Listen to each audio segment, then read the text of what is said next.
Në prag të ndeshjeve të para të fazës së 1/8 të botërorit të klubeve në vitin 2025 që po zhvillohen në Shtetet e Bashkuar, Opta ka publikuar projekcionet mbi fituesin e mundshëm. Paris Saint-Germain ruan statusin e favoritit kryesor për triumfin final me 20.61% të mundësive, e ndjekur nga afër nga Manchester City me 20.4%. Diferenca minimale pasqyron balancin mes dy skuadrave më të forta për momentin në Europë. Në vendin e tretë qëndron Interi trajneri Christian Chivu me një përqindje jo të vogël, 14.47%.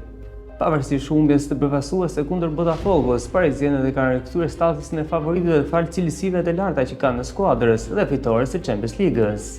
Në gjysmëfinale, Paris Saint-Germain mund përballet me një prej skuadrave si Real Madrid apo Juventus. Borussia Dortmund apo edhe me Meksikana e Monterrey, që luan Sergio Ramos. Sa i përket klasifikimit të favoritëve, në fund është Fluminense me vetëm 0.1% shanse për të fituar turneun.